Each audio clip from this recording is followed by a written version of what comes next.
Hello tout le monde, j'espère que vous allez bien. Aujourd'hui on se retrouve pour une vidéo qui concerne mes 16 dernières lectures. Je sais ça fait beaucoup, on va dire que ça concerne la partie de août à décembre, sachant que le mois de décembre n'est pas terminé pour moi. Donc j'ai déjà quelques lectures en cours qui ne sont pas terminées, donc je ne vais pas vous en parler. Et je pense que je vais terminer tout le livre, j'espère, honnêtement, j'espère. Même si on est déjà, le jour où je filme cette vidéo on est déjà le 22.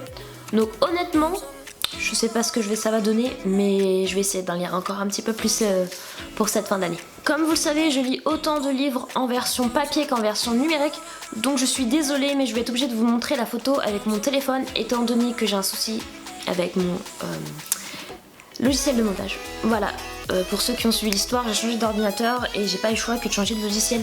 Donc voilà, je vais donc repartir sur une vue de téléphone, tant pis. Ça sera mieux, toujours mieux que rien à voir du tout. Oui, parce que je peux pas insérer de photos en fait, tout simplement, si vous avez compris. Alors du coup, on va commencer avec le premier livre. C'est donc un livre de Estelle Mascam, Sur le fil.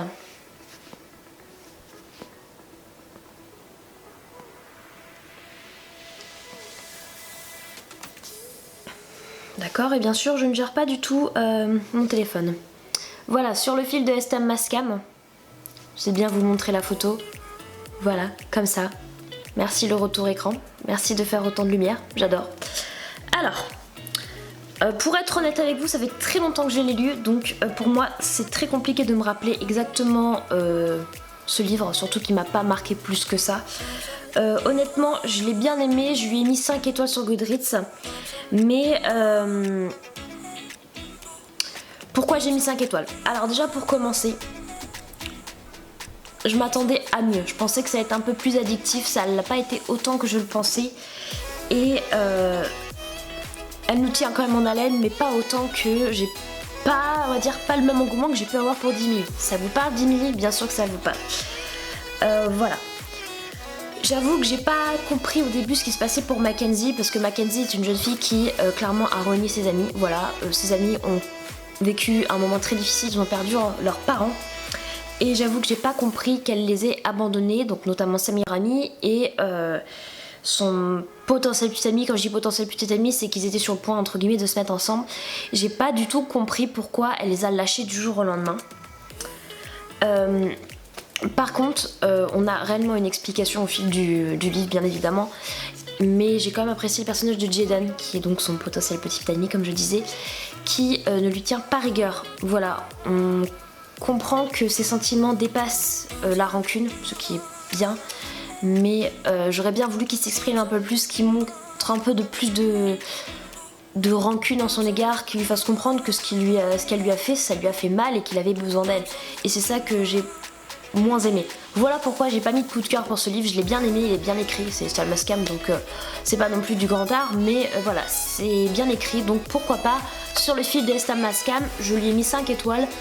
Peut-être que j'aurais dû lui mettre 4 étoiles et demie, parce que voilà, mais je voulais pas mettre 4 parce que je voulais pas que ça descende sa note, mais je voulais pas mettre non plus 5, donc j'ai quand même mis 5, voilà. Mais on peut pas mettre 4 et demi sur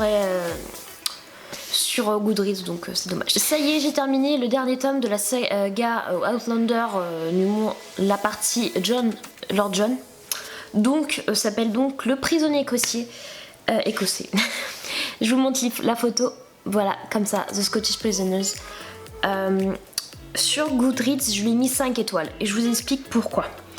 Alors, honnêtement, pour être honnête avec vous, j'ai beaucoup aimé ce tome. Pourquoi? Parce que, on va pas se mentir, Jamie est présent, donc forcément ça rajoute une touche de plaisir, entre guillemets. Et le fait que Jamie soit présent, on a quand même 2 points de vue différents. Et j'ai beaucoup aimé avoir son avis dans ces temps-là. Son point de vue, c'était pour moi important de le connaître, donc j'ai clairement aimé avoir son point de vue plus approfondi, et c'est ça qui est cool. Alors honnêtement, ce que j'ai mis pour vous expliquer, l'affaire de ce livre-là, c'est tout simplement Jamie est demandé aux côtés de John, parce que ils doivent élucider une affaire et son frère, donc le frère de John, lui demande son aide. Pourquoi? Parce que il s'y connaît un peu dedans et il est quand même présumé être un Jacobite quoi, donc c'est pour ça qu'il est demandé. Bien sûr, Jamie n'est pas d'accord, mais il finit par accepter, bien sûr. Voilà, donc dans ce tome-là, on découvre donc que Jamie est au courant des sentiments de John à son égard, ce qui, on pense, peut être un peu étrange pour lui. D'ailleurs, on le perçoit comme ça. Dans ce tome, j'ai pas beaucoup aimé le fait qu'il lui reproche, en fait. Même s'il le dit pas clairement, on a ce sentiment que Jamie reproche à John les sentiments qu'il peut avoir envers lui. Malheureusement, les sentiments ne se contrôlent pas, mais à cette époque-là, c'était vraiment très étrange d'être gay, et du moins, c'était pas normal. Voilà, c'est jugé anormal, tout simplement. Donc, forcément, on a ce ressenti au niveau de Jamie. C'est la seule chose qui m'a pas plu sur le personnage de Jamie dans ce tome-là. Voilà, c'est la seule chose. Donc, bien sûr, John est mal à l'aise parce que forcément Jamie est au courant, que Jamie est très difficile et que clairement il lui fait ressentir que voilà, ça lui plaît pas qu'il soit amoureux de lui tout simplement. Mais voilà, ils finissent quand même par résoudre leur enquête et on a vraiment le début, enfin moi j'ai trouvé que c'était vraiment le début de leur amitié. Donc ça franchement, pour tous les fans d'Outlander, je vous conseille de lire le tome 3. Si vous lisez pas les autres de la catégorie John Grey, c'est pas grave, lisez pas. Mais celui-là, franchement, il est très important, rien que pour le développement du personnage de Jamie. Donc voilà, lisez-le, mais même lisez les John Grey parce qu'ils sont vraiment top. Nous avons donc ensuite un livre de Emma Green. Donc Emma Green, c'est une écriture à 4 mains. Voilà, c'est deux femmes qui écrivent ensemble, si je me trompe pas. Et c'est donc le livre Love and Lies on Campus. Voilà, ça doit vous parler. On le voit beaucoup tourner sur internet.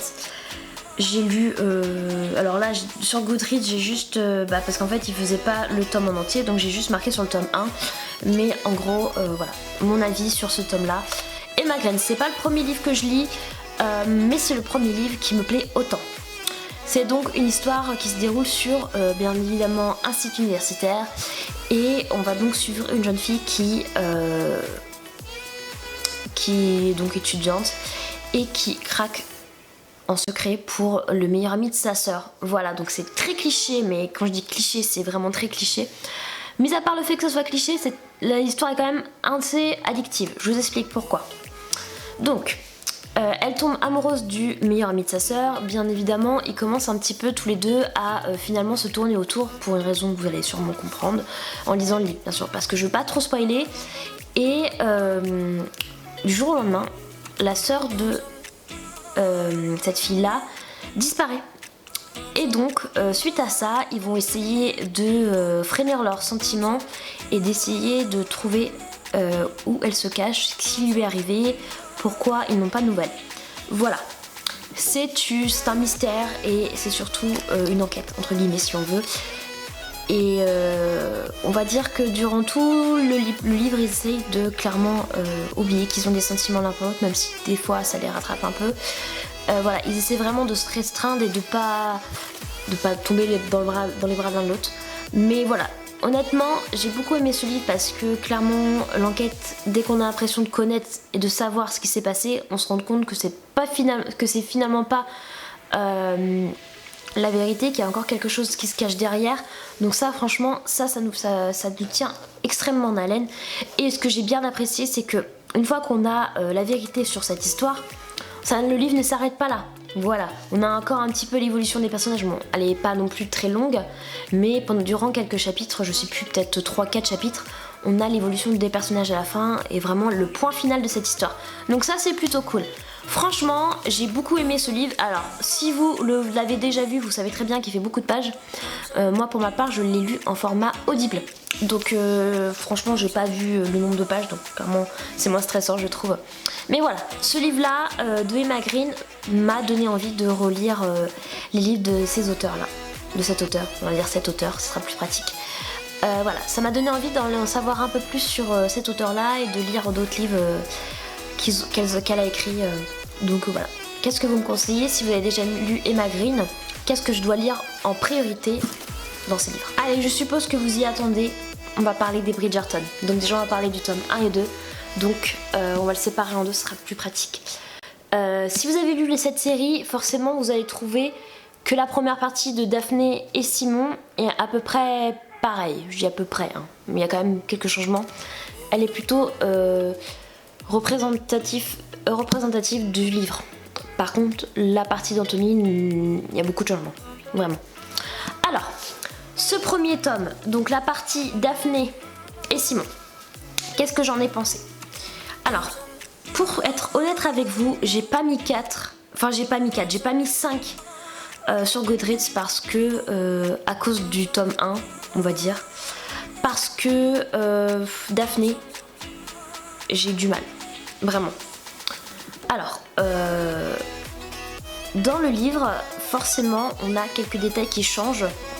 Donc pour ceux qui ne connaissent pas les Bridgerton, je vais vous faire un vite résumé. En fait, c'est l'histoire d'une famille qui s'appelle donc Bridgerton. Ça se passe dans les années 1800, 1700, en fin des années 1700. Ça se passe donc à Londres, de la bourgeoisie londonienne. Et donc c'est donc la saison des mariages. Voilà, donc tout le monde se courtise et le but c'est de se marier et avec le plus gros parti possible. Voilà. Les Bridgerton se sont mis un peu à part puisque leurs parents se sont mariés par amour. Voilà, ce qui diffère de beaucoup dans l'aristocratie londonienne à cette époque-là, c'est que ils se sont mariés par amour et leur mère aimerait bien que leurs enfants puissent se marier aussi par amour, ce qui est pas toujours peut paraître un peu étrange des fois, surtout vu la mentalité de cette époque. Donc si on fait abstraction de la mentalité de cette époque, il y a beaucoup de choses, enfin si on fait abstraction de la mentalité, tout va bien. Si on la fait pas, il y a beaucoup de choses qui sont un peu gênantes dans ces livres-là. Moi je pense qu'il faut faire abstraction de ça et dire que ces livres sont quand même appréciables pour ça. L'écriture est très bien, Julia Quinn écrit très bien et franchement on est très vite entraîné par l'histoire, ce qui se passe dans les romans, par la romance qu'il peut y avoir. Du moins jusqu'à présent, de ce que j'ai lu. Alors, Daphné et Simon. Donc Simon est un duc. Voilà, il vient de perdre son père et il hérite donc de son titre, voilà, duc. Savoir que son père est clairement un homme qui l'a renié toute sa vie et Simon décide de ne pas poursuivre son dessein. Donc en gros, il refuse tout simplement de fonder une famille. Voilà. Parce que c'est ce que son père voulait absolument, que le nom reste dans la famille. Voilà, et il veut faire perdre ce nom-là. Donc il veut pas se marier parce qu'il veut pas priver à une femme le plaisir d'avoir des enfants. Voilà, donc c'est pourquoi il ne veut pas se marier dans le livre. Donc ce qui se passe, c'est que il tombe sur Daphné. Donc Daphné, c'est donc la sœur de l'un de ses meilleurs amis lorsqu'ils étaient en études, voilà. Et forcément, tous les deux, ils mettent en place une ruse, si vous voulez. Il fait semblant d'un courtiser pour qu'elle puisse avoir plus d'admirateurs et trouver un bon parti, un bon mari. Voilà, forcément leur plan fonctionne. Malheureusement, ou heureusement, ils s'éprennent l'un de l'autre. Voilà, jusqu'à un moment crucial dans le livre où ils se font rattraper par leurs sentiments, entre guillemets, et ils sont obligés de se marier. J'ai trouvé que dans le livre, Simon était plus timide sur ses sentiments et n'exprime pas aussi bien que dans la série. Dans la série, on comprend qu'il est tombé amoureux d'elle et que voilà, c'est sa meilleure amie et qu'ils ont créé une très grosse amitié et que clairement il la désire, donc voilà, c'est de l'amour. Mais dans le livre, on le trouve plus pudique et j'avoue que ça m'a un petit peu mis sur la réserve. Quant à Daphné, je l'ai trouvée très naïve et très sournoise parce que quand elle comprend enfin ce qui se passe, pourquoi il lui a dit qu'il ne pouvait pas avoir d'enfant, elle met quand même un stratagème pour obtenir son désir, enfin pour vraiment avoir ce qu'elle veut. Elle veut mettre fin à son refus en fait. Elle veut absolument avoir des enfants, donc elle met tout en place pour réussir. Et bien évidemment ça échoue dans le livre. Voilà. Mais dans le série ça fonctionne. Donc clairement je l'ai trouvée très naïve et clairement Daphné m'a énormément dérangée dans le livre, plus que dans la série, alors que ce qu'elle fait dans la série aussi ça me plaît pas non plus, mais c'est pas pareil, j'ai trouvé ça très différent. Et enfin moi après c'est mon ressenti, peut-être que tout le monde ne le ressent pas de cette manière là, mais je trouvais que Daphné était un peu plus naïve et plus sournoise dans le livre, donc pourquoi ça m'a un petit peu moins plu, voilà. Mais sinon l'histoire est très addictive aussi, donc voilà. Oui, lisez-la. Quant à Anthony, on va parler d'Anthony, le deuxième tome. Alors Anthony, il y a beaucoup de choses qui changent entre la série et le livre, tout simplement. Ils se sont inspirés du livre, mais il y a quand même beaucoup de choses qui changent. Déjà pour commencer, si vous avez vu la saison 2 avec Anthony, Kate est vraiment, a vraiment une sœur, tout ça, et Anthony ne la courtise pas autant dans le livre que dans la série. Ils se font... Alors, je sais pas si vous vous rappelez de la scène de l'abeille dans la série. Ils se font surprendre à ce moment-là. Et du coup, ça crée un scandale. Et suite à ça, ils se marient. Kate est complètement perdue parce que elle pense qu'il ne l'aime pas. Voilà, il fait ça, il se marie par dépit parce qu'ils ont été vus et qu'il veut pas ruiner sa réputation. Et que c'est pour ça qu'elle se marie avec lui.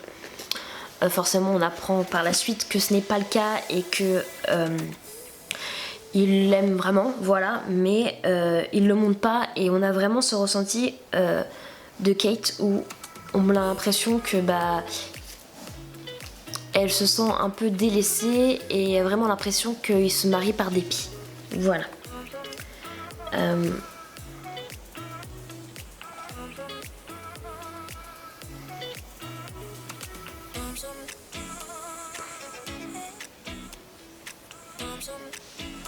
C'est un livre qui quand même en imite To Lover, qui est quand même pas mal intéressant.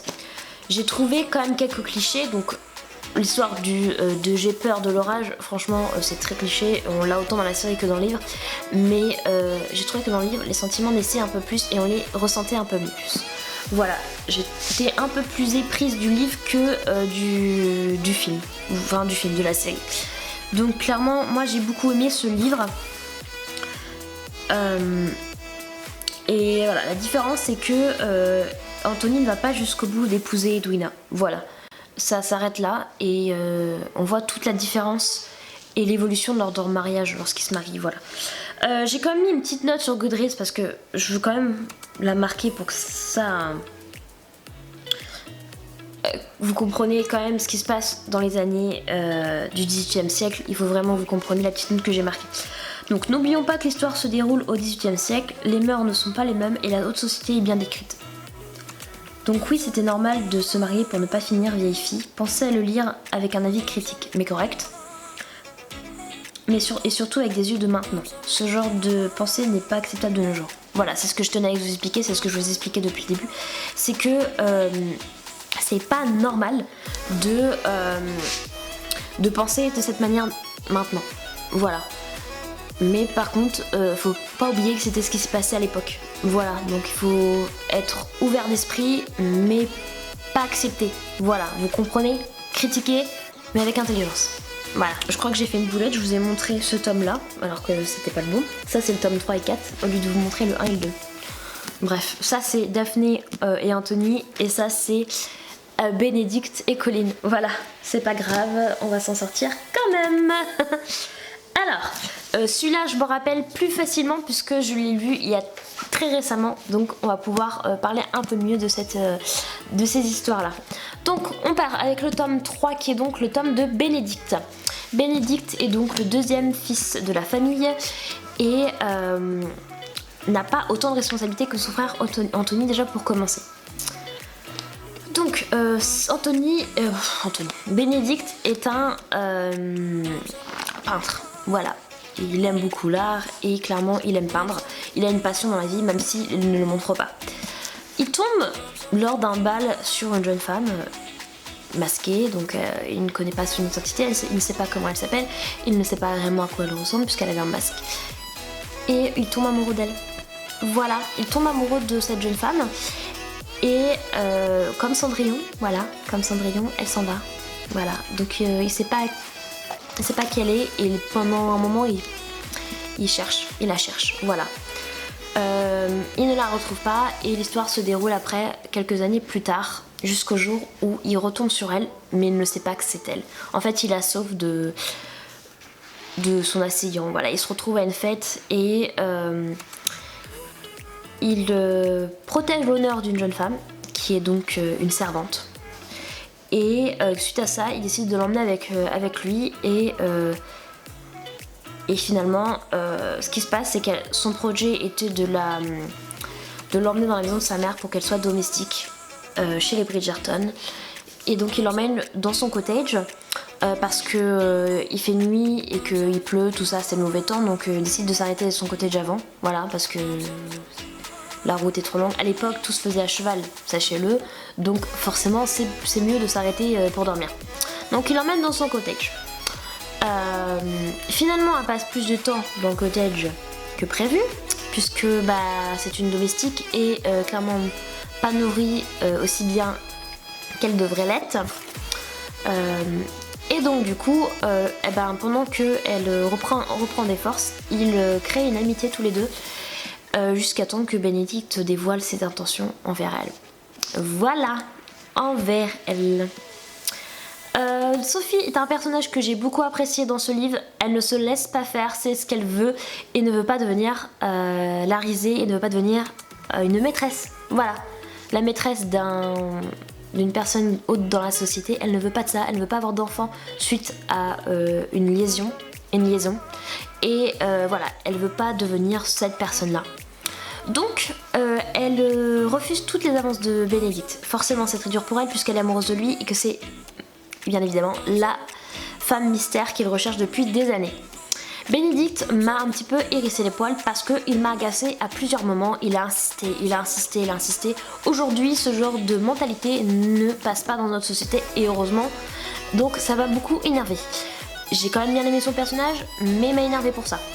Sophie sait ce qu'elle veut et réussit quand même à lui faire comprendre qu'elle n'est pas prête à avoir une relation avec lui si c'est pour être clairement la maîtresse. Voilà.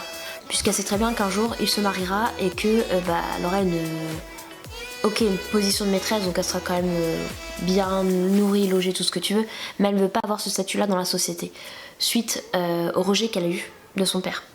À comprendre dans le livre, je vous en parle pas plus. J'ai beaucoup aimé ce tome-là.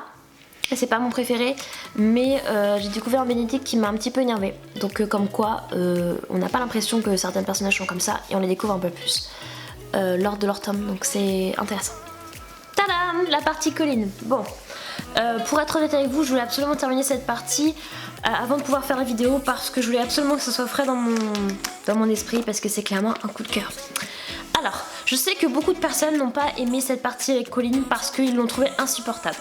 Pour ma part, ça n'a pas été mon cas. Je vous explique pourquoi. Déjà à savoir, donc, c'est l'histoire de Colline et Pénélope. Donc Pénélope, on la connaît depuis le début, on sait qui elle est, du moins, on ne sait pas tout, mais on sait une grosse partie comment elle est. Et c'est donc à la suite de Bénédicte, donc ils sont bien plus grands. Donc Pénélope a 28 ans à cette époque-là. Et Colline, il en a...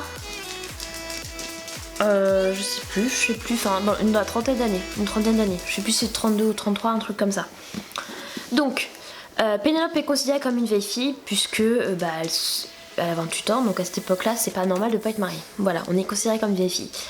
Donc, pour vous résumer, Pénélope et Colline sont amies depuis leur enfance, entre guillemets, et Pénélope a toujours eu des sentiments pour Colline, en fait. Elle l'adule et elle est amoureuse de lui depuis le début. Bien évidemment, c'est pas le cas de Colline, et Colline lui fait bien comprendre que c'est pas son intention de l'épouser, et que voilà, c'est une super amie, mais voilà, ça restera là. On le comprend, hein, c'est pas ce qu'il lui dit, mais clairement, on le comprend au fil des livres, que voilà, c'est une bonne amie, mais c'est tout. Et d'ailleurs, on a quand même la partie avec Pénélope où elle le sait bien, donc elle en est consciente. Voilà, donc ça c'est important. Qu'est-ce qui se passe? Alors, ce qui se passe, c'est que Pénélope et Colline, au bout d'un moment, vont devoir se côtoyer un petit peu plus parce que on va dire que Colline revient encore d'un voyage, si je ne me trompe pas, et en fait, si vous voulez, ils se retrouvent à se côtoyer, déjà parce que Pénélope est tout le temps rendue chez les Bridgerton voir Héloïse, et que Colin a sa petite maison, mais voilà, il est souvent rendu chez sa mère, voilà, tout pour faire simple. Et en plus de ça, il se retrouve au même bal, voilà, les balles de la haute société. Jusqu'au défi de Lady Danbury qui clairement veut connaître l'identité de Lady Weselton. Donc Lady Weselton, je vous en ai peut-être pas parlé tout à l'heure, mais en fait Lady Weselton c'est une chroniqueuse, voilà, qui fait ses chroniques sur la haute société, pas toujours très positive, des fois positive, des fois négative, voilà. Et tout le monde veut connaître l'identité de Lady Weselton, et Lady Danbury décide de défier la haute société de trouver l'identité de cette femme. Et suite à ça, Colin a des soupçons sur sa sœur Héloïse. Voilà. Étant donné qu'il a des soupçons sur sa sœur, il décide de se rapprocher de Pénélope pour lui en parler, et voilà, il se rapproche, honnêtement. Il se rapproche, Pénélope essaie de lui faire comprendre que ce n'est pas elle, puisqu'elle n'aurait jamais été capable de le cacher à Pénélope. Bien évidemment, Pénélope connaît la vérité, donc forcément, ça aide. Ils se rapprochent tous les deux, et Colin se rend compte que en fait Pénélope, eh bien elle lui plaît bien. Et quand je dis qu'elle lui plaît bien, c'est que physiquement c'est pas la femme qu'il pensait qu'il lui ferait tourner la tête, mais c'est une femme qui est très intelligente et qui en jette. Et le fait qu'elle en jette dans ce sens-là, c'est que son intelligence la fait briller et la rend belle. Voilà, tout simplement. Je dis pas qu'elle est moche, parce que honnêtement, vu comment elle est décrite, elle est pas moche, mais c'est pas la plus belle. Vous voyez ce que je veux dire par rapport au détail de la société de cette époque-là. Donc voilà, ils vont se rapprocher, et jusqu'au jour où Colin va clairement se rendre compte que en fait il a envie de l'embrasser. Il a envie de l'embrasser, il a envie de faire plus. Et lorsqu'il se trouve à la suivre un jour, puisqu'elle se rend dans un endroit qui n'est pas côtoyable pour une jeune fille de cette époque-là, il la suit, et comme il la suit, il va apprendre la vérité sur Pénélope. Je pense que si vous avez vu la série, alors attention, accélérez un petit peu parce que je vais vous raconter l'histoire. Sinon, si vous n'avez pas vu la série, je ne veux pas vous spoiler. Donc, Lady Weselton et Penelope Featherington. Et on le sait quand on a vu la série que c'est Pénélope, puisqu'on le sait dès la fin de la saison 1, mais on le sait pas dans le livre. Et du coup, Pénélope et Lady Weselton, et elle essaie de cacher ça, et Colin finit par l'apprendre. Voilà, il finit par l'apprendre, et comme il finit par l'apprendre, en fait, elle devient à ses yeux quelqu'un d'encore plus importante, dans le sens où en fait il savait qu'elle était intelligente mais pensait pas à ce point là, et elle a remonté dans son estime encore plus, et il commence à développer des grands sentiments pour elle, et jusqu'au jour où il se rend compte que il a pas le choix, il la veut, et du coup il lui demande de l'épouser. Voilà, donc bien évidemment, Pénélope et Colin, c'est pas un coup de foudre tout de suite, c'est une amitié au début, et des sentiments qui évoluent au fil du temps, malgré que pour Pénélope c'est le coup de foudre dès le premier regard. Voilà. Ce que j'ai bien aimé, c'est que Colin se rend compte du fait qu'il est amoureux d'elle, et que c'était pas le coup de foudre, et il essaie de lui faire comprendre qu'il la marie pas uniquement parce qu'il la désire, il la veut quoi. Il la veut, il est amoureux d'elle, et voilà. Il veut rendre les choses officielles tout de suite, parce qu'il sait très bien qu'il aura du mal à se retenir, entre guillemets, et il sait très bien qu'elle est amoureuse de lui aussi. Et voilà, il veut faire comprendre que Pénélope, c'est pas la petite vieille fille que tout le monde pense, que voilà, elle a trouvé chaussure à son pied, et que elle est tellement plus merveilleuse qu'on le pense, et du coup forcément il essaie de le faire comprendre à tout le monde. Forcément le mariage n'est pas toujours bien vu aux yeux de la mère de Pénélope, puisqu'en fait il y a un petit quiproquo dès le début lorsque il va annoncer à la mère de Pénélope qu'il veut l'épouser. Elle pense pas qu'il veut marier Pénélope, en fait elle pense qu'il veut marier une autre fille. Voilà, vous comprenez le truc. Enfin bref, cette partie m'a fait beaucoup rire jusqu'au bout, ça m'a agacé comme Colin, j'en ai eu marre. Colin a pété un câble, il en a eu marre et il lui a fait comprendre mot pour mot que c'était Pénélope qui voulait. Et franchement le moment où il débarque avec Pénélope et qui fait comprendre à sa mère qu'il veut épouser sa fille, honnêtement j'étais pliée de rire, mais vraiment pliée de rire. Après la partie où ils sont mariés, honnêtement j'ai beaucoup apprécié parce que Colin est très discrète, très timide et Pénélope sait qu'il écrit puisqu'elle a lu son journal. Voilà. Et elle aimerait bien qu'il s'investisse un peu et qu'il ose quoi. Donc ça c'est plutôt cool. Alors on a appris toute l'histoire avec Lady Whistleton où forcément elle essaie de cacher son secret. Est-ce qu'ils finissent par le révéler ou pas? Ça c'est à voir dans le livre. Mais voilà, j'ai beaucoup aimé leur histoire et je suis désolée mais vous aurez pu dire tout ce que vous voulez que Colin est insupportable. Moi je l'ai pas trouvé insupportable parce que ok vous avez peut-être trouvé ça venu de nulle part parce qu'il tombe amoureux d'elle entre guillemets. Mais honnêtement moi j'ai trouvé ça mignon. Et c'est là que tu te rends compte que tu peux être ami avec quelqu'un depuis le début et développer des sentiments petit à petit et te dire qu'en fait tu l'aimes même si tu t'en rendais pas compte au début. Voilà, c'est un peu l'impression que j'ai eue avec Colin et Pénélope. Colin clairement fait comprendre qu'il est amoureux d'elle et je suis désolée mais à chaque fois les déclarations qu'il lui fait, c'est... Elles sont super belles. Donc franchement je pense que c'est ça qui a fait que j'ai eu un coup de cœur. Je vous conseille de lire ce tome là parce que quand même vous aurez beau dire tout ce que vous voulez, Colin est tout ce qu'il veut, il est pas toujours très correct dans ses propos, d'accord, mais je trouve qu'il est toujours plus que Bénédicte par exemple et franchement je l'aime beaucoup Colin, donc voilà. Si vous avez lu leur histoire, n'hésitez pas à me dire dans les commentaires ce que vous en avez pensé parce que les avis extérieurs peuvent être intéressants aussi et comprendre pourquoi certaines personnes le pensent tellement insupportable alors qu'il n'est pas du tout, il est juste trop adorable. Enfin moi je le trouve adorable notamment à la fin du vidéo. En regardant toute la liste que j'ai, je me dis que je vais jamais en terminer. Là terminer cette vidéo va être compliqué. Alors ensuite on va parler de la saga Vampire Academy. Donc là j'ai relu parce que c'est une relecture étant donné que je les ai depuis très longtemps dans ma bibliothèque. Je les ai déjà vus au moins 2-3 fois. Là c'est une relecture parce que la série sortait enfin. Oui parce qu'il y a eu les films, le premier film qui n'a pas fonctionné et du coup la créatrice de Vampire Diaries a décidé de adapter Vampire Academy en série. Donc voilà, donc pour ceux qui ne le savent pas, aujourd'hui on est le 22 décembre et la série sort officiellement sur Prime Video. Voilà, donc pour ceux qui ne l'ont pas regardé, parce que moi ça a été un gros débat, j'ai eu beaucoup de mal à trouver la série directement en anglais ou pas, ou vos TFR, tout ce que vous voulez. J'ai eu beaucoup de mal à trouver les premiers épisodes et j'ai trouvé grâce à beaucoup de recherches et grâce à TikTok. Merci tous ceux qui m'ont conseillé les sites de streaming parce qu'honnêtement j'attendais que ça. Et là honnêtement la série est sortie sur Prime Video mais je vais me la refaire, vous n'avez pas idée à quel point. Alors du coup Vampire Academy, qu'est-ce que c'est? Alors comme le nom l'indique bien, c'est donc ça se passe dans une académie. Une académie de vampires. Alors je vous explique, il y a deux clans. Il y a le clan des Morailles qui sont donc les vampires avec pouvoir et les vampires de haute société si vous voulez. Et il y a les Dambières qui sont donc moitié humains, moitié vampires.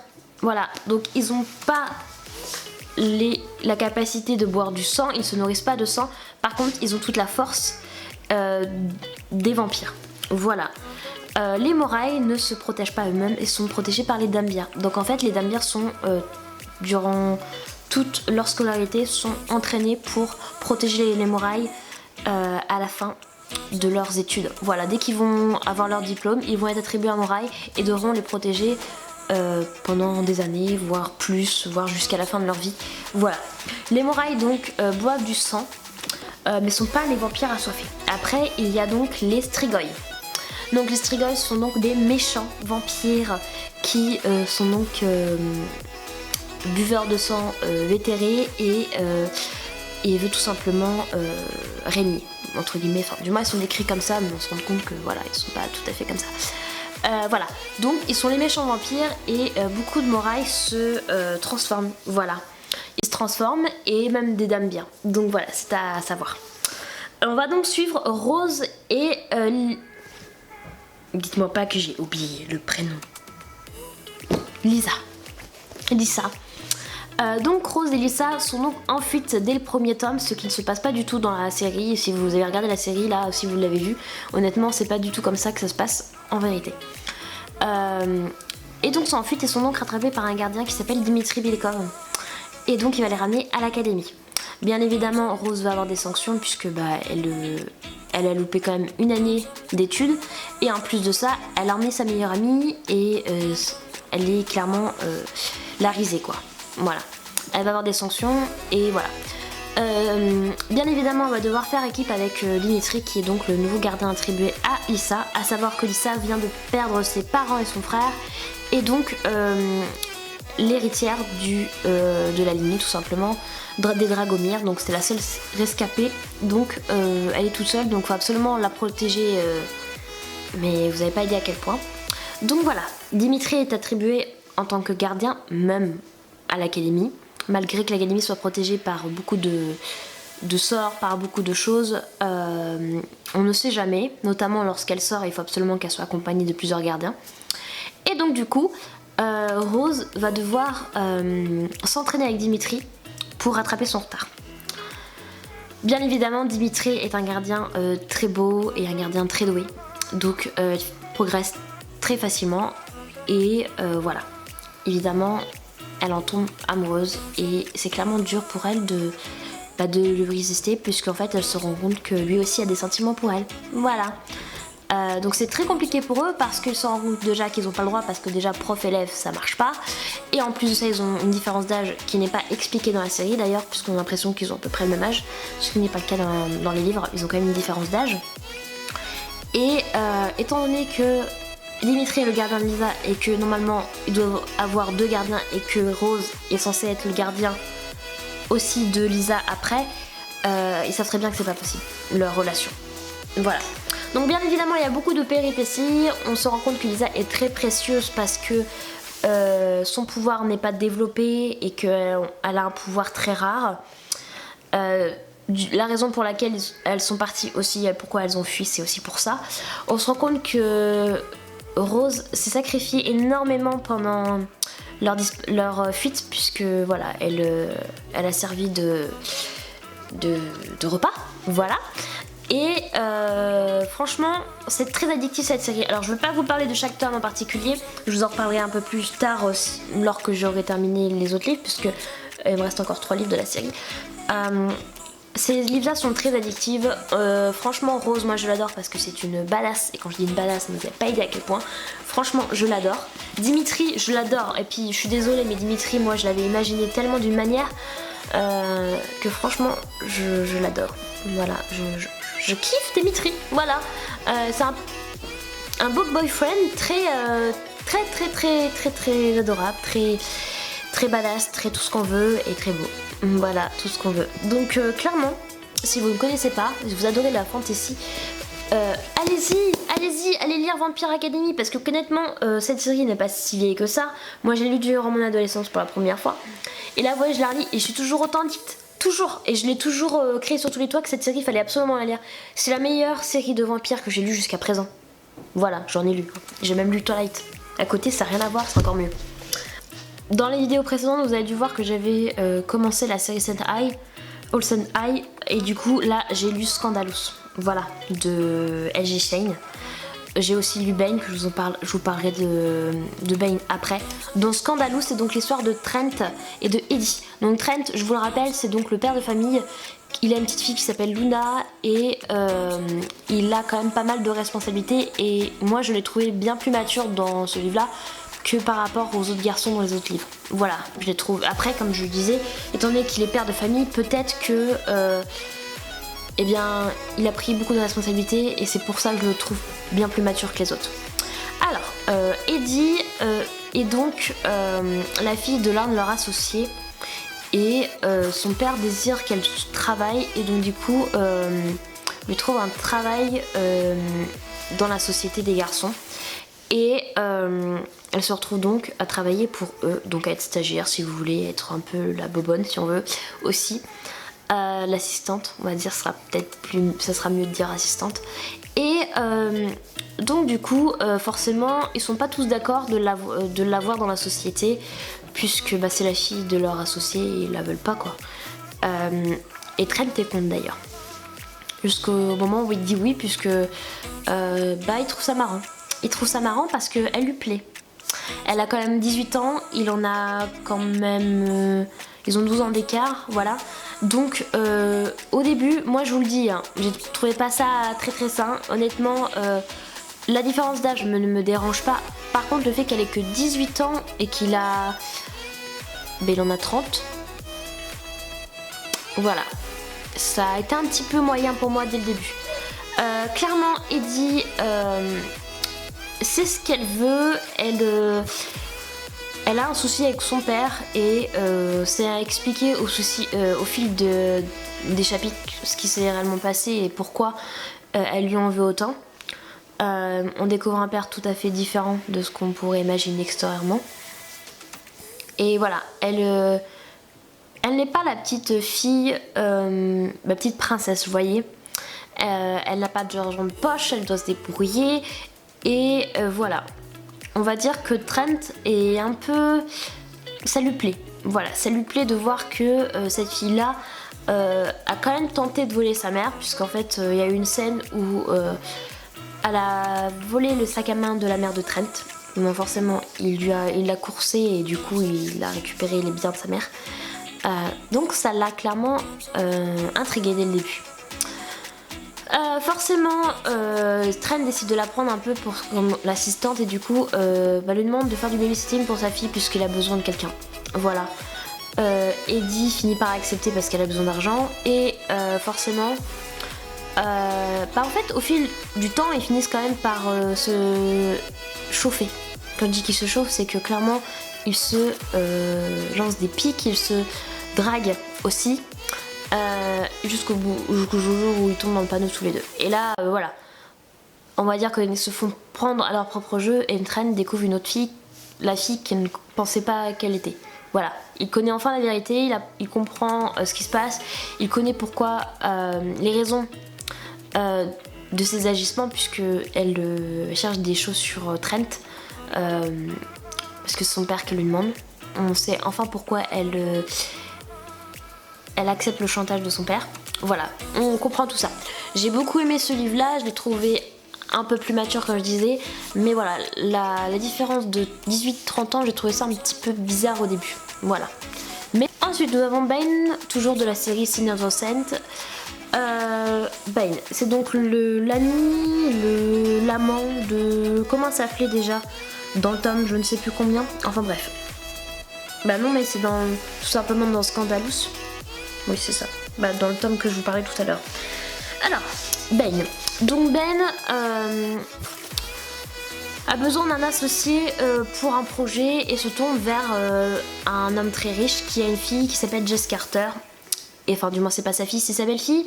Et il accepte de le financer uniquement si il aide sa fille à avancer, à aller de l'avant. Puisque sa belle-fille s'est faite violer, si je me souviens bien. Et depuis, elle ne sort plus de chez elle. Et en fait, il n'y a pas eu que ça, il y a eu l'humiliation, enfin bref, il y a eu pas mal de choses. Et donc, il aimerait qu'elle se reprenne en main et demande donc à Bane de l'aider.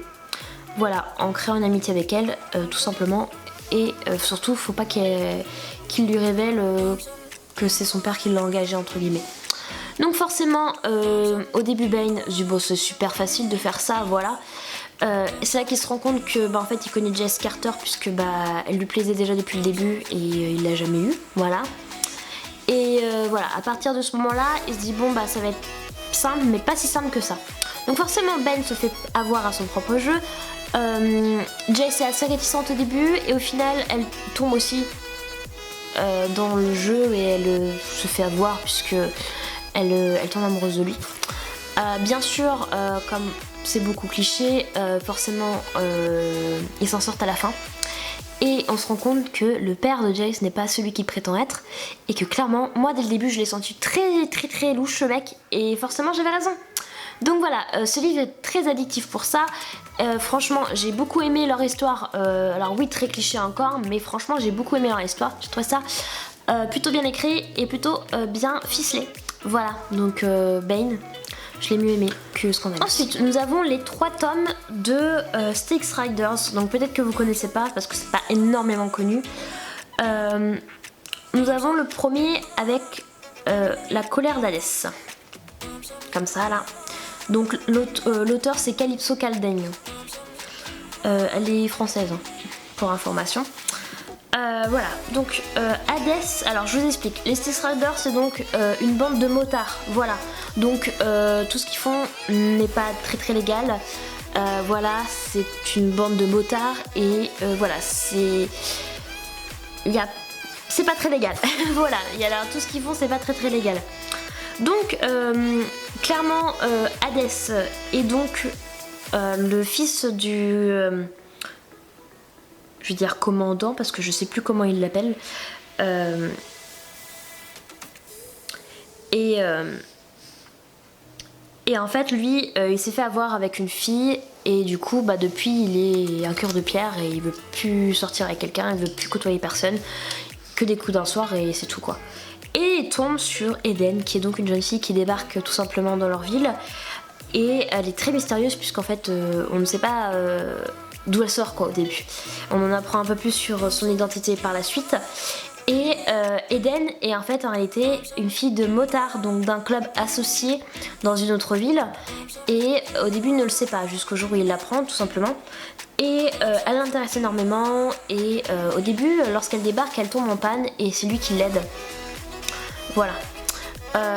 Elle se fait engager par sa sœur, donc elle ne le savait pas non plus dès le début. En fait, quand elle a débarqué dans cette ville, elle avait déjà un travail, voilà pour la raison pour laquelle elle a déménagé.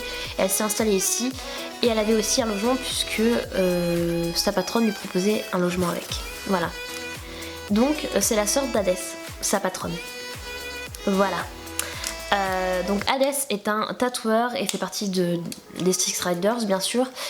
Et bah forcément il va être côtoyé à la voir énormément puisqu'en fait bah, là où il travaille donc dans un magasin de fleurs, dans une boutique de fleurs, et eh bien elle devra le côtoyer puisque bah, en fait ils habitent, sont juste voisins quoi. Donc voilà. Bon bref, honnêtement Eden est très intriguée par Hadès et il lui plaît tout ça. Et bah forcément vous devez bien vous comprendre que elle va abaisser ses barrières, elle va réussir à abaisser les barrières d'Hadès et qu'ils vont finir ensemble. Voilà, ce n'est pas un suspense pour vous. Je dis que c'est presque un coup de cœur parce qu'honnêtement j'étais très contente de lire leur histoire. Et franchement je les ai trouvés adorables. Voilà pour le premier tome. Ensuite nous avons le deuxième tome qui est donc... je peux y arriver. La violence d'Aphrodite. Alors, je vous montre la photo. Tada. Alors, ensuite donc Cassie et Alex. Donc Alex, on l'aperçoit dans le premier tome, puisqu'en fait c'est un jeune homme qui veut absolument être allié aux Styx Riders et on lui refuse l'accès aux Styx Riders et parce que pour beaucoup de choses. Déjà parce qu'il vient d'un gang différent, d'un club de motards différent, et puis parce que bah, il a 17 ans, il est pas majeur et que clairement ils ont des doutes sur lui. Bon, en fait Eden va le prendre un peu sous son aide et va devenir son ami et va l'aider à surmonter beaucoup de choses, dont la mort de sa mère. Donc qu'est-ce qui se passe avec ça? C'est qu'Alex a été engagé par un des garçons du club puisqu'il a un garage et donc va être engagé dans ce garage là en tant que petit job d'études entre guillemets et va donc être obligé de côtoyer un lycée puisqu'en fait sa mère est décédée et c'est sa tante qui va avoir sa garde entre guillemets, donc il va devoir côtoyer ce lycée. Donc à savoir que sa tante est policière hein. Donc voilà, il va devoir côtoyer ce lycée et il va rencontrer Cassie qui est donc la sœur de son patron. Voilà, encore un truc. Donc bon, Cassie, c'est un peu la cheerleader, ça fait un peu cliché de dire comme ça, mais Cassie n'est pas comme les autres et clairement Alex va être très intrigué dès le début. et va s'enticher d'elle. Donc ils vont avoir une amitié dès le début et elle va réussir à le trouver à trouver sa vraie personnalité à travers les démons qui le tuent petit à petit. Donc clairement j'ai beaucoup aimé ce tome là, je les ai trouvés très attachants et franchement je sais pas si c'est mon préféré au niveau des tomes, mais moi j'ai énormément aimé leur histoire. Ensuite nous avons le troisième. Donc le troisième tome, ça s'appelle La Luxure d'Arès. Et donc du coup... Alors attendez, je vous montre la photo. Voilà, comme ça. Donc La Luxure d'Arès, qu'est-ce que c'est? Donc en fait c'est... on suit Gold. Donc Gold qui est donc le frère de Cassie, qui est donc le patron d'Alex. Qui fait partie aussi du club de motards hein, des Styx Riders. Alors, Gold est quand même beaucoup plus âgé qu'Alex, Cassie, donc forcément tout de suite, voilà. Déjà, il est patron et il est chef d'entreprise, quoi. Et voilà, clairement, on sait très bien que pour lui, il a personne dans sa vie et il est clairement pas intéressé. Bon, il se fait un petit peu avoir parce que un jour, il se rend dans un club et est clairement médusé par la voix d'une jeune femme. Et il cherche à découvrir qui elle est. Bon, il se rend compte que finalement il la connaît, mais étant donné qu'elle est déguisée, il ne sait pas qui elle est. Voilà, vous comprenez mon cheminement.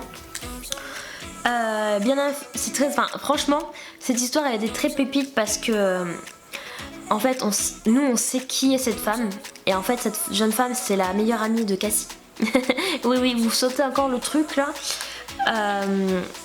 Et du coup, voilà, elle a une double vie, elle s'appelle Lux et elle est chanteuse dans une espèce de club, voilà, pour pouvoir gagner un peu d'argent. Parce qu'elle a des soucis financiers, entre guillemets. Bon, clairement, je vous en parle pas parce qu'il faut lire le livre pour ça. Mais voilà, elle sait que c'est Gold, elle sait qui c'est et elle en joue un petit peu, voilà.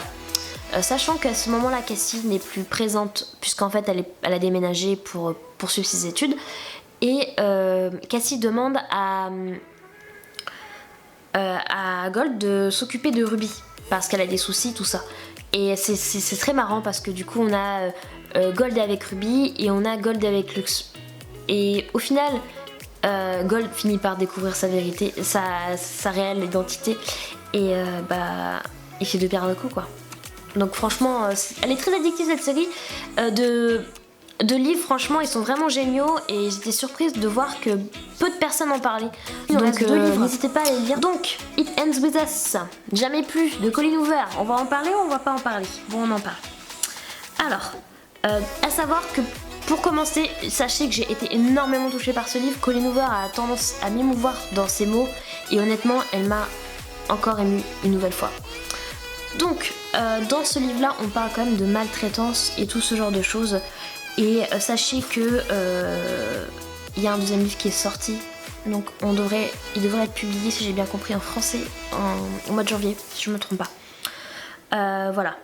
Donc, It Ends With Us, ça se passe en 2 temps. Donc, on a le présent et le passé. Donc, on suit donc Lily qui dans le présent, rencontre un jeune homme. Et ce jeune homme, elle le rencontre lors de l'enterrement de son père.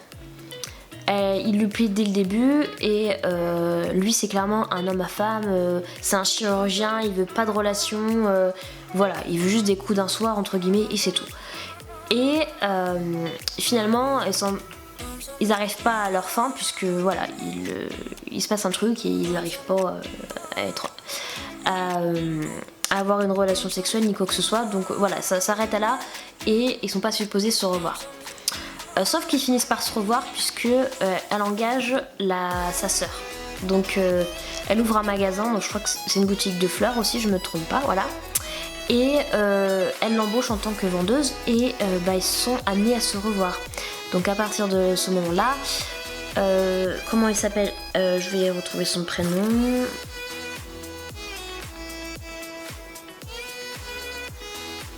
Ryle, voilà. Donc Ryle va donc être encore plus intéressée qu'au début puisque elle est très mystérieuse et clairement ça lui plaît il trouve ça il pense que en fait, entre guillemets, c'est pas un hasard s'il la revoit. Donc voilà, il va l'intéresser, il va clairement la draguer et il va clairement lui faire comprendre qu'il veut une relation. Alors, à savoir qu'on a le passé avec Lily, et Lily a eu une très profonde relation amicale avec Atlas.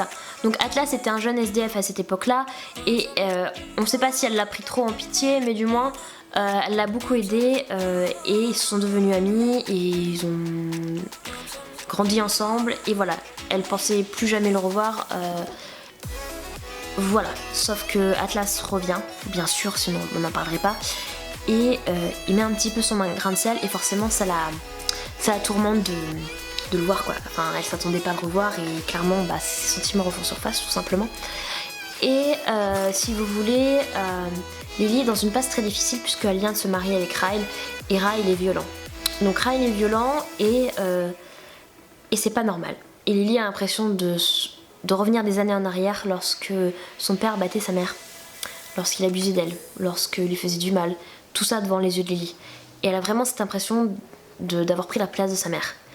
Bien évidemment, Lily n'est pas naïve, mais la première fois, elle se dit « Bon allez, je lui pardonne et il recommencera pas. » Sauf que bien sûr, il recommence. Atlas lui ouvre les yeux d'ailleurs, et ça franchement c'est top pour ça. Ce livre m'a ému pour beaucoup de choses, et le fait de ne pas normaliser les viols, ça c'est top. Parce que on aura beau dire tout ce qu'on veut, violer sa femme c'est pas normal, que ce soit ta femme ou pas en fait ça ne change rien. Tu ne violes pas ta femme si elle veut pas, c'est non. Si tu la frappes, ce n'est pas normal en fait. Tu ne frappes pas ta femme, tu ne frappes personne d'ailleurs, et encore moins ta femme, tu la respectes, et encore moins lorsqu'elle est enceinte. Voilà. Franchement, ce livre c'est quand même une leçon de vie, donc clairement si vous ne l'avez pas lu, je vous conseille. N'ayez pas peur parce que énormément de personnes en parlent, mais lisez-le quand même. N'ayez pas peur. Ensuite, nous avons un livre pour l'amour d'un Highlander de la ville Lombard. Alors, d'après ce que j'ai compris, c'est le premier tome, puisqu'il y a une série, et en fait, faut que je lise le deuxième, tout simplement. Alors, c'est une auteure française, hein, pour information. Donc, en fait, l'histoire, c'est un mariage arrangé, tout simplement. Donc, ça se passe dans les années, je ne sais plus combien. Vous voyez, au temps de la reine Elisabeth, ça vous parle des années de... Vous voyez, j'ai le livre quelque part de Reign, vous savez, la série Reign. Ça se passe dans ces années-là, à peu près, puisqu'en fait on parle d'Elisabeth, qui était donc la cousine de Mary Stuart. Enfin bref, vous voyez ce que je veux dire. Et donc du coup, oui c'est Elisabeth on parle, je sais plus, oui c'est Elisabeth, je sais plus, bref. Du coup, Adrastée est une jeune fille qui doit se marier, et il lui est arrivé quelque chose en France, et son père veut absolument l'envoyer le plus loin possible. Voilà, donc il finit par trouver un prétendant en Écosse qui a besoin d'une femme. Il a besoin d'une dot, ou en plus il a besoin d'argent tout simplement pour pouvoir aider son clan. Et voilà, il accepte la demande et donc finit par se marier à Adrastée. Donc Darren est un chef de clan écossais. Donc, je sais pas si ça vous parle, les Écossais de cette époque-là, style Outlander, tout ça, ils sont très entêtés, et ils sont très enfin ils sont... je sais pas comment expliquer. Ils sont très crus, voilà, ils sont très... Voilà. Adrastée est mariée force, entre guillemets, et Darren la pense impure, dès le début, parce qu'il trouve ça bizarre qu'une jeune femme aussi belle qu'elle ne soit pas mariée, et qu'on la force à se marier. Et donc il lui reproche ça. Notamment, il se marie, et en fait il consume même pas le mariage tout de suite, parce qu'il pense qu'elle est impure et que ça se trouve elle est enceinte. Donc c'est pour ça qu'elle devait se marier rapidement. Donc il s'en va pour une raison, et quand il revient il se rend compte que son clan l'a un petit peu maltraité entre guillemets, puisque ils lui font faire des tâches qu'elle ne devrait pas faire. Voilà, elle est femme d'un laird, donc elle devrait pas avoir des tâches de domestique quoi. Et donc voilà, il s'éprend d'elle au fil du temps, puisqu'il la découvre, il la découvre et se rend compte qu'elle n'est pas la femme qu'il pensait qu'elle était, et il découvre enfin la vérité, pourquoi elle fallait absolument qu'elle soit mariée. Donc au fil du temps il tombe amoureux tout simplement. Voilà, c'est pas un gros suspense, hein, c'est un mariage arrangé, ça finit bien. Honnêtement, c'est une bonne histoire, bien écrite et plutôt addictive. Donc franchement je vous conseille. J'étais assez surprise. Donc voilà, je vous conseille de lire cette histoire là. Et sachez qu'il y a un deuxième tome avec je sais plus quel personnage du clan. Voilà, je vais le lire donc je vous en reparlerai lorsque ça sera fait. On termine avec un livre qui est un peu une déception pour moi. Je viens de le finir et il fallait absolument que je finisse parce que j'en avais marre de l'avoir ouvert depuis des mois. Je l'avais en Kindle, hein, donc je l'ai ouvert depuis le mois d'août et je viens de le finir il y a 2 jours. Voilà. Purple Hearts de Tess Wakefield. Non, vous ne vous trompez pas, c'est bien le livre qui a inspiré le film Netflix. Donc, pourquoi c'est une déception ? Alors, je trouve que c'est une déception pour moi parce que je m'attendais à mieux. Et quand je dis à mieux, c'est que franchement, j'ai pas été émue du tout. J'ai le personnage de... Alors attendez, c'est Cassie qu'elle s'appelle Cassie, elle m'a énervée. Et quand je dis qu'elle m'a énervée, c'est que j'ai pas apprécié son personnage. J'ai trouvé qu'elle était très dure avec Luke et clairement... j'ai pas trouvé qu'elle avait des sentiments pour lui. Honnêtement, j'ai pas compris quoi. Dans le livre, elle sort avec quelqu'un quoi. Alors qu'elle est mariée. Enfin, j'ai pas compris. Alors que le film, c'est pas du tout ça quoi. Alors, je vous explique. C'est donc l'histoire de Cassie la Salazar qui est une jeune femme. Voilà, elle travaille dans un bar et elle rencontre Luke, qui est donc un militaire et forcément Luke la drague dès le début et elle ça ne l'intéresse pas quoi, donc elle le remet bien à sa place. Elle retrouve son meilleur ami d'enfance et donc du coup à partir de ce moment là elle côtoie Luke, se retrouve à côtoyer Luke et elle découvre qu'elle a une maladie, donc elle est diabétique et vous savez aux États-Unis quand on est diabétique, on a des soucis de santé, tout se paye. Vous n'avez pas une mutuelle de fou comme nous on a. Vous n'êtes pas pris à 100%, donc vous devez tout payer. Et Cassie peut pas, financièrement elle peut pas, donc c'est très compliqué. Elle demande à son meilleur ami s'il n'y a pas moyen de l'épouser. Oui, parce que savoir que la santé pour les militaires, tout leur est payé entre guillemets, et ils ont une mutuelle de fou si vous voulez. Et en tant que femme aussi, voilà. Il refuse parce que il a quelqu'un dans sa vie, il veut pas faire ça et puis il veut pas mentir, tout ça quoi. Et Luke est étrangement intéressé. Voilà, donc ils finissent par se marier tous les deux. En fait, ils se marient pour avoir de l'argent. Donc Luke doit de l'argent à quelqu'un. En fait, si vous voulez, en tant que femme, elle a le droit de l'argent en plus pour un loyer ou je sais pas quoi. Enfin bref, cet argent, il y a un truc comme ça. Elle, ce qui l'intéresse, c'est uniquement la partie financière pour les soins de santé. Enfin bref, ils ont un arrangement entre eux tous les deux et du coup, ça lui permet de rembourser quelqu'un à qui il doit beaucoup d'argent puisque Luke est un ancien drogué, donc il doit de l'argent à son dealer. Et donc du coup, suite à ça, Luke repart en mission, tout ça. Elle fait sa vie et on se rend compte qu'elle est avec quelqu'un et que en fait elle compte pas le quitter. Elle lui explique qu'elle est avec Luke uniquement pour l'argent, machin, tout ça. Et Luke revient blessé, donc comme dans le film, il revient blessé et elle perd son meilleur ami, tout ça. Suite à un tragique accident, voilà. Et voilà, je la trouve très étrange parce que je trouve pas qu'elle a des sentiments pour Luke. On n'a pas ce ressenti, alors que dans la série on a vraiment l'impression, enfin dans la série, dans le film plutôt, on a l'impression qu'elle développe ses sentiments. Une fois qu'il revient, on a l'impression qu'elle développe ses sentiments envers lui et c'est pas le cas dans le livre. Donc c'est un peu bizarre honnêtement. On voit que Luke il accepte tout et que il développe quelques sentiments pour elle, on le sent. Et voilà, j'ai trouvé que la fin on s'y attendait, mais on n'a pas le fin mot de l'histoire parce qu'en fait dans le film, alors arrêtez-vous là si vous voulez pas connaître la suite. Dans le film, Luke est arrêté pour corruption et tout ça, pour avoir menti, s'être marié par intérêt, et donc du coup on les revoit quelques temps après ensemble. Là ça se termine comme ça, ça se termine, on sait pas si Luke va être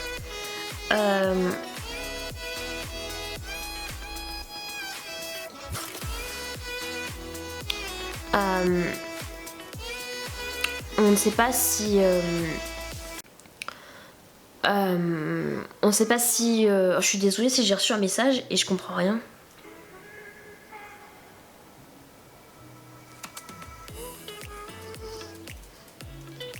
Ah, ça y est, je crois que j'ai capté.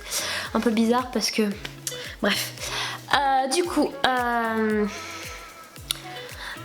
ça m'a perturbé ce message, excusez-moi. Et donc du coup...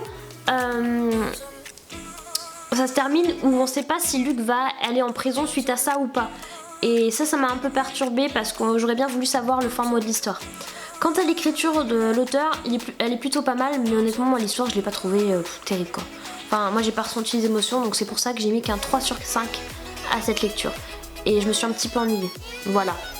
Après, pourquoi moi et d'autres ont beaucoup aimé? Moi je sais pas pourquoi, mais on est tous différents. C'est un peu ma déception pour ces dernières lectures. Ça y est, j'ai terminé enfin de vous donner mes dernières lectures et mes avis surtout.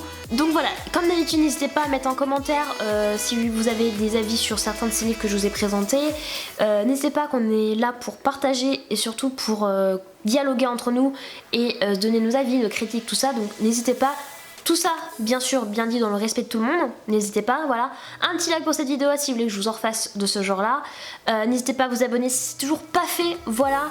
En attendant, je vous souhaite de passer de très bonnes fêtes. Je ne vais pas faire de vidéo, je pense, maquillage de fête ou autre parce que j'ai pas eu le temps. Et si j'en fais un, ça sera peut-être le jour où je me prépare, donc la vidéo sortira plus tard que prévu. Donc voilà, je vous fais de gros bisous, passez de bonnes fêtes, prenez bien soin de vous, de vos proches aussi. Et voilà. À l'année prochaine, bisous. Bisous, bisous.